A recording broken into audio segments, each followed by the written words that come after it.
السلام علیکم دوستوں، کیا حال ہے؟ کیسے ہیں آپ سب؟ امید ہے آپ سب خیریت سے ہوں گے۔ مجھے آپ لوگوں کے سپورٹ کی بہت ضرورت ہے، پلیز میرے چینل کو لائک، سبسکرائب، شیئر کریں۔ آج میں ایک ناول پڑھنے جا رہی ہوں، راحت روح۔ بہت اچھا ہی ناول ہے یہ، میں نے اسے ریڈ کیا ہے، بہت اچھا ہے۔ سیکنڈ میرج بیس ناول ہے یہ، راحت روح۔ آج میں آپ کو پڑھ کر سنانا شروع کرتی ہوں۔ انتہائی تاریک، بھیانک اور موسلا دھار قہرناک بارش والی سیاہ رات تھی۔ بادل اور بجلی اس وجہ سے گرج رہے تھے کہ دل کانپ سا جاتا۔ اپنے کیے سارے گناہوں کا بوجھ قدرت اس کے کاندھوں سے اتارنے کا تہیہ کر بیٹھی تھی۔ عبادت حشمت کیانی نامی گرامی سیاست دان دشمن کے وار سے اپنے ہی آنگن کو اجڑنے سے نہ بچا سکیا تھا۔ علاقے کے نیشنل ہاسپٹل خون میں لت پت نسوانی وجود کو باہوں میں اٹھائے وہ حلق کے بل چیختا داخل ہوا تھا۔ اس کی سفید شرٹ خون سے تر تھی، چہرے پر کرب کی انتہا، تکلیف کی آخری حد لیے وہ جیتے جی شاید مر سا گیا تھا۔ حسین دنیا کا فخر، ایک وحشی بھی شاید، ایک نادانستہ جرم کا مرتکب بھی کبھی قدرت نے اس کے اعمال اس کے سامنے لائے تھے۔ اس کی ایک جنبش پر کئی ملک کے بڑے بڑے لوگ کٹ پتلی کی طرح ناچتے تھے، مگر آج ہاسٹل میں وہ صرف ایک اجڑا ہوا پور پور بکھرا دیوانہ، اپنے ہاتھوں سے ریت کی مانند پھسلتی حیات کے بچاؤ کے لیے کچھ بھی نہ کر سکنے پر اپنے ہاتھ مل رہا تھا، جیسے اپنے نہیں گل مینے اور اس کے وجود میں پلتی ننھی جان کی فکر خون کے آنسو رلا رہی تھی۔ گاڑی پر قاتلانہ حملہ ہوا تھا، وہ آخری سانسیں لے رہی تھی، مگر عباد حشمت کیانی نے اپنی آخری سانس کب کی حلق سے کھینچ لی تھی۔ گل مینے کو فوری طور پر آئی سی یو روم شفٹ کیا گیا تھا، پورے ہاسپٹل میں ایمرجنسی نافذ تھی۔ خونی جنازات بن کر بھی بے بسی پر ماتم کرتے عباد سے کچھ فاصلے پر کھڑی ایک مغربی مکمل سیاہ لباس والی عورت بھی کھڑی تھی جو کربناک دکھائی دے رہی تھی۔ ممکن ہے ہمیں یہ آپریٹ فوری کرنا پڑے، انتظار کیا تو آپ کی بیوی کے ساتھ ساتھ آپ کے بچے کی جان بھی چلی جائے گی۔ گل مینے کا بہت خون بہہ چکا ہے، سپاہی صاحب ہمیں اجازت دیں کہ ہم آپ کے بچے کو بچانے کی کوئی کوشش کر لیں، دیر ہو گئی تو ہم مریضہ کے ساتھ ساتھ اس بچے کو بھی کھو دیں گے۔ جب ڈاکٹر اور نرسوں کی پوری ٹیم نے وہاں کی ابتر حالت اور بچے کی زندگی کے خطرے کا بتایا تو اس لمحہ اپنی حاکمیت کے باوجود وہ شخص بار جواری کا روپ دھار گیا تھا جس کے ہاتھوں میں اس کی ساری پونجی لٹ گئی تھی۔ ان پیپرز پر اس سنگین خطرے کے باوجود آپریٹ کی حامی کے دستخط کرتے وقت وہ لاشعور اپنا جنازہ پڑھ رہا تھا۔ تکلیف نے تو اس سنگ دل کے ہر کونے میں پنجے گاڑ لیے تھے۔ گل مینے نے گویا چلے جانا تھا، وہ یکدم اس کی اس بہار زندگی کے ہر باب سے ویسے ہی اوجھل ہونے والی تھی جیسے شامل ہوئی تھی۔ بہت عجلت میں، شاید یوں ہی بلا وجہ۔ اس سوہان رو انتظار کو کئی گھنٹے گزر گئے، ایک دم پورے ہاسپٹل کی ساری روشنیاں گل ہو گئیں، ہر طرف افراتفری مچ چکی تھی۔ 10 منٹ ہی گزرے تھے کہ روشنیاں واپس بحال ہو گئیں، مگر وہ ایک جملہ بات پر اس پورے ہاسپٹل کی عمارت گرا گیا: ہم نے آپ کے بیٹے کو بچا لیا تھا، وہ بالکل ٹھیک اور صحت مند تھا، مگر وہ جانے کیسے غائب ہو گیا۔ اپنی سماعت میں پگھلا سیسا اترتا محسوس کیے وہ پھری مونچھ سا آئی سی یو روم کی سمت دوڑا۔ وہاں اس کی بیوی گل مینے کی لاش تھی، وہ اس بچے کو جنم دینے کے بعد بس چند لمحے ہی جی سکی تھی۔ اس کے ساکت خاکی وجود پر سفید چادر ڈال دی گئی تھی۔ آنکھیں، روح، جسم اور جان سب ماتم منانے لگے۔ عباد نے اپنا کانپتا ہاتھ بڑھا کر اپنے آخری بار گل مینے کا چہرہ حیثیت سے دیکھا۔ پورے ہاسپٹل کی اینٹ سے اینٹ بجا دی۔ جلد از جلد یہ خبر میڈیا میں پھیل گئی۔ مشہور جرنلسٹ اور یوتھ کے پاورفل لیڈر عباد حشمت کیانی کا نومولود بیٹا ہاسپٹل سے پراسرار طور سے غائب ہو گیا۔ ہر چینل پر یہی خبر تھی۔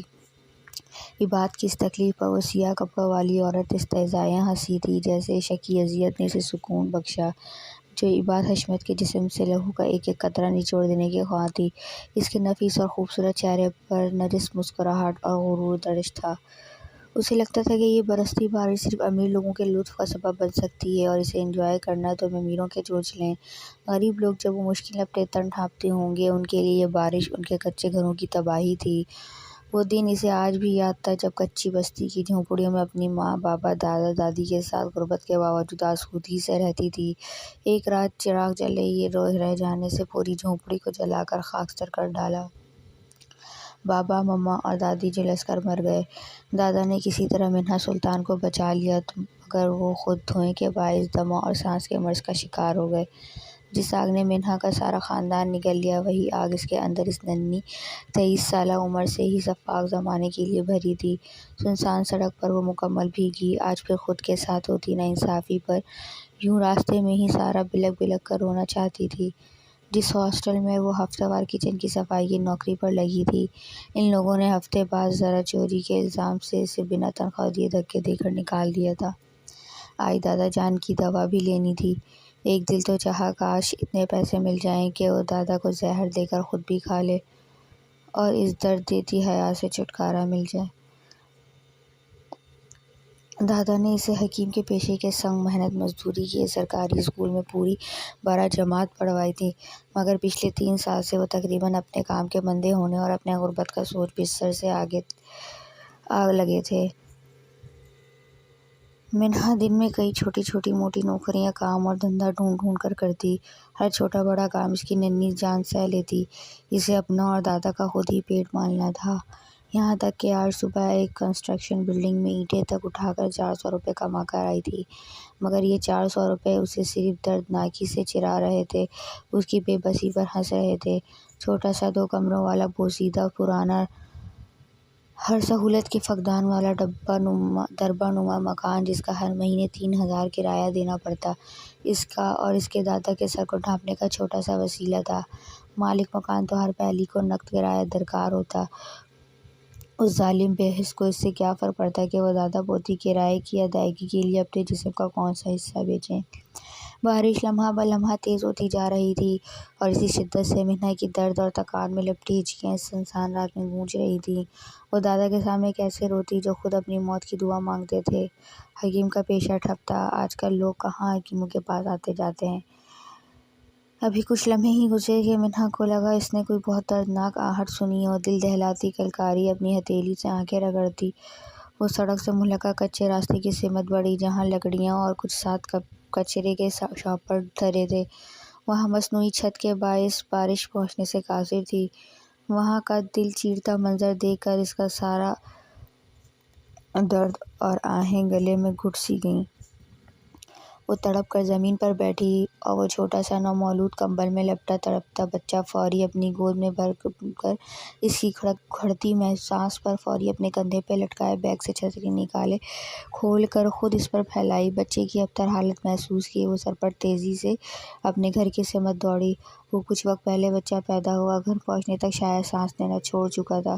دادا جان دروازہ کھولنے پر منہا کو ہاتھ میں گیلے کمبل میں لپیٹے بچے کو دیکھ کر وہ خود تڑپ کر دروازہ بند کیے پیچھے لپکے۔ پتری یہ کیا ہے؟ پتری یہ کس کا بچہ ہے؟ دیوار کا سہارا لیے لڑکھڑاتے ہوئے دادا جان نے دہل کر منہا سے پوچھا، جو فی الحال کسی بھی چیز کا جواب دیے بنا اس برہنہ بچے کو باریک گھر کے اکلوتے خشک کمبل میں لپیٹتی بستر پر لٹایا۔ خود تشویش سے دادا جان کی سمت مڑی۔ دادو، یہ مجھے پار والے راستے پر لکڑیوں کے کچرے سے ملا، یہ تڑپ رہا تھا کہ کوئی کیسے کر سکتا ہے اس ننھی جان پہ ظلم؟ آپ حکیم ہیں نا، اسے دیکھیں نا دادو، یہ تو لگتا ہے مر جائے گا، اسے دیکھیں ٹھنڈ بھی لگ سکتی ہے۔ دادو اس کا دھیان رکھیں، میں دودھ کا انتظام کر کے آتی ہوں۔ اپنے کمائے آج کے 200-400 کے میلے نوٹ مٹھی میں زور سے دباتی وہ دادا جان کو بھاری آنسوؤں سے بھیگی آواز کے سنگ کہتی خود اسی بھیگے خلیے میں اچھے سے گرد چادر لپیٹے باہر نکل گئی۔ معظم سلطان اس نومولود بچے کو دیکھ کر اپنی آنکھیں نم ہونے سے نہ بچا سکے۔ فوری طور پر اپنے دوائیوں والا بیگ دیوار پر لگی کیل سے اتار کر وہ خود اس بچے کے پاس بیٹھے جو بظاہر سانس نہ لے رہا تھا، اور سونے مال کار زندگی دے اس بچے کو۔ اپنے چمڑے کے بوسیدہ بیگ سے وہ کوئی خاص جڑی بوٹی کا مرکب زدہ مرتبان کھولے، اس میں پسا ہوا کوئی دوائی کا مائع حالت ذخیرہ انگلی پر لگائے، اس بچے کی روئی سے بھی نازک گردن اور سینے پر لگانے لگے، ہلکا سا اس کے ناک کے قریب لگایا۔ انہیں اندازہ تھا یہ بچہ چند گھنٹوں پہلے پیدا ہوا ہے، اس کی ناف پر لگا خشک خون اور وہ چٹکی سے بھی لال ہو چکی تھی۔ جھک کر اس بچے کے چھوٹے سے سینے سے کان لگایا تو وہ بہت ہلکی دھڑکن محسوس ہوئی۔ بھلے وہ بچہ عام بچوں کی نسبت زیادہ صحت مند، انتہائی خوبصورت تھا، مگر جو سفاکی اس کے ساتھ ہوئی تھی اس کا بچ جانا اللہ کی کوئی کرامت ہی ہو سکتی تھی۔ اب تک تو وہ کسی کتے بلی کی خوراک بھی بن گیا ہوگا۔ ہمارا انتقام تقریباً پورا ہو گیا۔ گلمینے تو قبر میں جا کر اپنے انجام کو پہنچی ہی، ساتھ ساتھ میں نے بعد حشمت کیانی کو تعمر کی اذیت میں جھونک دیا۔ پرکش و نسوانی وجود جو مکمل ڈھکا تھا، کسی سے فون پر ہم کلام تھا۔ کوریڈور میں اس بھپرے ریچھ کی ہیجانی دھاڑیں یہاں تک سنائی دے رہی تھیں۔ مقابل وہ ایک نقاب پوش آدمی اسی بارش سے بھیگے چھوٹے سے ڈڑبے نما گھر کے کچھ فاصلے پر کھڑا تھا۔ ہاں صحیح کہا، وہ مر گیا ہے۔ اب تم جا کر عباد کا غم خلط کرو، میں تم سے 40ویں کے بعد ملوں گا، اس پراسرار آدمی نے کہہ کر کال کاٹی اور سامنے اس گھر پر نظر گاڑے کچھ دیر اس جگہ کو اچھی طرح ذہن نشین کرتا رہا اور پھر وہاں سے چلا گیا۔ پورے ہاسپٹل کے اسٹاف کی روحیں تک تھر تھر کانپ رہی تھیں۔ پورے ہاسپٹل کو پولیس اور میڈیا نے گھیرے رکھا تھا۔ میں تم سب کو ایک ایک کر کے زندہ زمین میں گاڑ دوں گا۔ آخر کہاں گیا میرا بچہ؟ مجھے ڈھونڈ کر دو، ورنہ تم سب کی جان عبادت حشمت کیانی خود لے گا۔ کوئی نہیں تھا آج اس کا درماں اندھا پڑی گلمینے کی لاش پر ماتم کرتا یا اپنے بچے کے کھو جانے پر خود کو بھی زندہ کسی قبر میں گاڑ دیتا، جسے ابھی تک باپ کی نظر سے نے دیکھا تک نہ تھا۔ پولیس کے لوگ ہر ایک طرف افرافٹ سے پوچھ گچھ کر رہے تھے۔ ہسپتال سیل کر دیا گیا تھا۔ بڑے بڑے منسٹروں کی تعزیت اور دلجوئی کے فون بعد یہ پرسنل تقریباً ہم عمر گارڈ سراج علی کو سینکڑوں تعداد میں آ چکے تھے۔ ہے عباد، سنبھالو خود کو ہنی، ہم ڈھونڈ لیں گے بیبی کو۔ لگ بھگ 25 سالہ خوبصورت سی دوشیزہ جس نے آگے بڑھ کر اس سرخ اور لہو رنگ میں نہائے زخمی شیر کو باہوں میں سموئے سنبھالنا چاہا، مگر وہ اسے بری طرح دھکا دیتا لہو چھلکاتے چہرے کے رنگ پر آیا۔ گر سراج علی بروقت فاریہ کو نہ سہارا دیتا تو وہ عباد کے دھکا دینے پر ابھی تک زمین میں بوجھ ہو جاتی۔ رہانت اور تضحیک کا احساس بمشکل جبر کرتی وہ سراج کو نفرت سے پرے دھکیلتی پھر سے زخمی شیر کی سمت بڑھی، جس نے قنوطیت کے سنگ اس بری طرح مکہ ہوا میں لہرا کر دیوار سے مارا کہ خون کی لکیر اس کے ہاتھ کو سرخ انگارہ کر گئی۔ عباد، میں جانتی ہوں تم تکلیف میں، لیکن حوصلہ رکھو، میں ہوں نا تمہارے ساتھ، مما بھی ہیں۔ اس مشکل گھڑی میں خود کو تنہا مت سمجھو۔ اس بھاری وجود والے کی پشت کو گھمانے کی ناکام کوشش کرتی وہ پھر سے اس وحشتناک شخص کا چہرہ تھامنے کو قریب آئی اور اس بار عباد نے نفرت چھلکاتی لہو رنگ آنکھیں گاڑے ایک لمحے میں فاریہ کا گلا دبوچا۔ اگر اپنی زندگی چاہے تو فی الحال دفع ہو جاؤ یہاں سے فاریہ، اگر اپنی زندگی چاہیے تو فی الحال دفع ہو جاؤ یہاں سے فاریہ، اور اپنی اس ماں کو بھی لے کر گم کرو شکل۔ تم جیسے مطلب پرستوں کی ہمدردیاں لے گیا کیا اب عباد حشمت کیانی؟ مرا نہیں ہوں۔ بری طرح عکارت سے اس لڑکی کو راہ سے ہٹاتا وہ پولیس کے لوگوں کی سمت لپکا، مگر تمام ذلت کے باوجود فاریہ نے مڑ کر کچھ فاصلے پر سیاہ لباس میں لپٹی اس عورت کو دیکھ کر شیطانی مسکراہٹ دی۔ مرنے تو تمہیں دیں گے بھی نہیں سویٹ کزن، کیا سمجھا تھا تم نے کہ تم فاریہ کیانی کے مقابلے میں اس گوٹھے دائق گلمینے کو لاؤ گے اور میں برداشت کر لوں گی؟ ہاں ہاں، گئی تمہاری گلمینے جہنم میں اور تمہارا ساتھ تمہارا وہ بے گناہ بچہ۔ عباد کیانی، کیا تم فاریہ کے پاس ہی لوٹو گے اپنی بیوی اور بچے کا غم منانے؟ مجھے انتظار رہے گا ہنی۔ شفقت سے بھری ہوئی وہ لڑکی اتنا بڑا ظلم ڈھا کر یہ بھول گئی تھی کہ اللہ کی لاٹھی پہ آواز ہے اور سب سے بڑھ کر مارنے والے سے بچانے والا بڑا ہوتا ہے۔ دوسری سمت وہی نقاب پوش جو واپس سڑک کی سمت جا رہا تھا ایک تیز ترین سڑک سے ٹکرانے کے باعث کئی فٹ دور جا گرا۔ بارش تھم چکی تھی مگر اس آدمی کے سر سے نکلتا خون سڑک پر جمع شدہ کھڑے ہوئے پانی کو لال انگارہ کر گیا۔ ٹرک ڈرائیور باہر نکل اس زخمی تک پہنچے جس کی سانس چل رہی تھی اور اسے لے کر ہسپتال روانہ ہو گئے۔ دیکھو غریب لڑکی، یہ کوئی بھیک منگوں کا لنگر خانہ نہیں کہ تم کب سے بحث کر رہی ہو۔ کہہ دیا کہ 1 روپیہ بھی معاف نہیں ہوگا، اس لیے نکلو شاباش پتلی گلی سے۔ 400 میں چھوٹا سا فیڈر تو آ گیا تھا مگر دودھ کے ڈبے کے لیے 200 کم پڑ رہے تھے۔ منہا نے آج تک کسی کے سامنے ہاتھ نہ پھیلایا تھا مگر اس ننھی جان کے لیے اس وقت دودھ کا ڈبہ اشد اہم تھا۔ دیکھو بھائی، میں وعدہ کرتی ہوں کل تم کو پیسے دے جاؤں گی، مجھے دے دو پلیز، گھر میں بچہ بھوکا ہے، اللہ نے اگر اتنا دیا ہے تو کسی مجبور کی مجبوری سمجھنے کی بھی کوشش کرو۔ تعصب کے سنگ وہ ہنوز کاؤنٹر پر کھڑی بے بسی سے بولی، مگر مقابل تو فرعونیت کا راج تھا، پیسے کی نہ جانے کون سی اکڑ۔ جا معاف کر فقیرنی، ایک پھوٹی کوڑی نہیں معاف کروں گا۔ سب جانتا ہوں تم جیسوں کو مکاری، دوبارہ تم نے شکل ہی نہیں دکھانی۔ اب نکل یہاں سے ورنہ سیکورٹی بلا لوں گا۔ وہ ہر دھرم سا سفاک دکاندار زہریلے لفظوں سے منہا کا کلیجہ چیر گیا، مگر وہ اپنے آنسو روکنے پر مہارت رکھتی تھی۔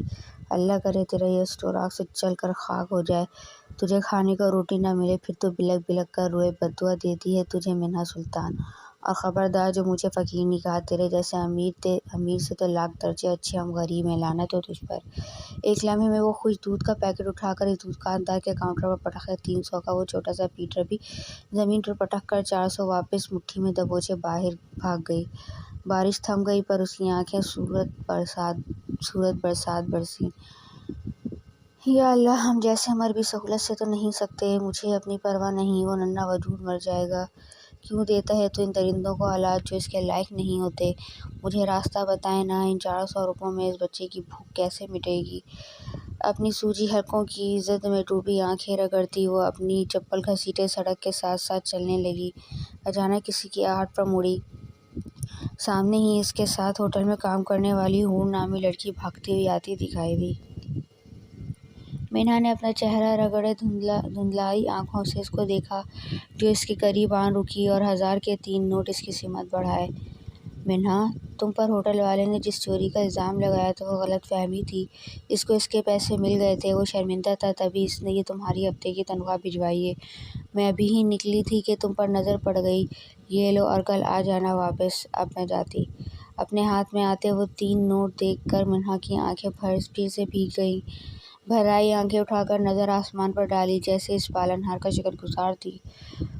فوراً سے پہلے دوسرے اسٹور کی سمت دوڑی، فیڈر، خوش دودھ کا ڈبہ، 0 سائز ڈائپر اور بابا کی دوا میڈیکل اسٹور سے لیے وہ خوشی خوشی گھر لوٹی۔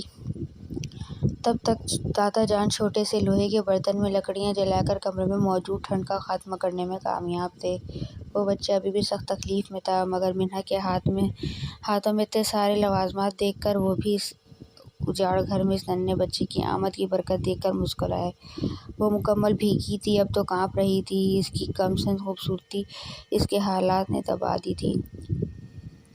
ایک نظر بے قراری سے اس بچے کی سمت دیکھتی وہ بھیگا سا مسکرائی۔ دادا جان نے بڑھ کر شفقت سے منہا کا سر چوما۔ یہ پالوں گی اسے دادو، احد سلطان نام رکھنا ہے اس کا۔ یہ ٹھیک تو ہو جائے گا نا؟ اس روئی کے گولے جیسے نازک بچے کا نرم ملائم سا ہاتھ پکڑ کر سہلاتی وہ مڑ کر تڑپ کر دادا جان سے پوچھتے بولی، جو آگے سے تسلی آمیز مسکائے، اگر بخار نہ ہوا تو بہتر ہو جائے گا انشاءاللہ، لیکن تم جاؤ یہ گیلے کپڑے بدل لو ورنہ بیمار ہو جاؤ گی۔ میں یہیں ہوں احد سلطان کے پاس۔ اپنی جان سے پیاری منہا کی فکر بھانپتے وہ اسے ملائم سی تاکید کرتے بولے، جو ایک آخری پیار اور دکھ سے بھری نظر احد پر ڈالتی اب سدھر سی دوڑے کمرے کی جانب چلی گئی۔ اگلی صبح طلوع ہو چکی تھی۔ ماحول کی یاسیت اور تندہی کم ہونے پر نہ آ سکی تھی۔ پورے ہاسپٹل کے ایک ایک اسٹاف ممبر سے پوچھ گچھ کی جا چکی تھی، مگر وہ بچہ قصے دیکھتے ہی دیکھتے غائب ہوا، کوئی بھی سمجھنے سے قاصر تھا۔ فاریہ اس وقت جشن منانے کی خوشی اور عجلت میں ضرور تھی، مگر اس کی شاطر ماں اور بھائی کے بقول اس وقت اسے عباد کے ساتھ ہونا چاہیے تاکہ وہ اس سے جو بیری روا رکھے آیا ہے، اسے اپنے رویوں میں نرمی برتنے کا خیال ہے۔ عباد کی پارٹی کے تمام لوگ اگلی صبح پورے VIP پروٹوکول کے سنگ ہاسپٹل پہنچ چکے تھے۔ ان امیروں کے بھی اپنے ہی ڈھنگ اور چونچلے تھے۔